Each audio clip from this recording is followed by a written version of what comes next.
கணவன் மனைவிக்குள்ள சிக்கல் வராமல் இருக்கிறதுக்கு அதில் சில வழிகளை சொல்லி கொடுத்துருக்குறாங்க. அதெல்லாம் என்னென்ன அப்படிங்கிறத இப்போ பார்க்கலாமா? குடும்பம்னு இருந்தால் கோபம் வரதான் செய்யும். அது வந்துட்டு போட்டும் பரவாயில்ல. ஆனால் அந்த கோபம் ஒரே நேரத்தில் 2 பேருக்கும் வந்துடாமல் பார்த்துக்கணும். ஒரு சமயத்தில் யாராவது ஒருத்தர் தான் கோபப்படணும், அடுத்தவங்க அமைதியாக இருக்கணும். அதுக்கப்புறம் இவர் அமைதியான உடனே அவங்க ஆரம்பிச்சுக்கலாம்.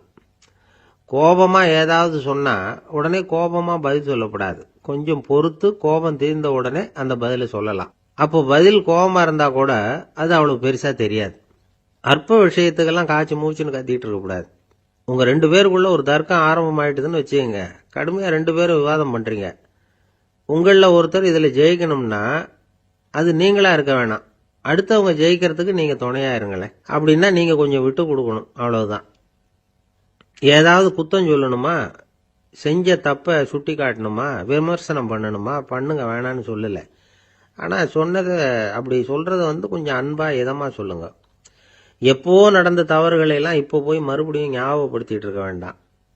நான் அப்போவே சொன்னேன் இந்த புடவை வேணாம்னு, நீங்கள் தான் கேட்கல, இப்போ பாருங்கள் கிழிஞ்சு போச்சு இப்படின்னு கத்துனாங்க ஒரு அம்மா. எப்போ சொன்னீங்கன்னு கேட்டால் ஒரு 10 வருஷத்துக்கு முன்னாடி தீபாவளி சமயத்தில் அப்படிங்கிறாங்க. அது என்ன இன்னும் அப்படியே புதுசாகவே இருக்கும்? உங்களுக்கு அவர் தான் பெருசு, அவருக்கு நீங்கள் தான் பெருசு. அதை விட இந்த உலகத்தில் வேற எதுவும் முக்கியம் இல்லைன்னு நினைக்கணும்.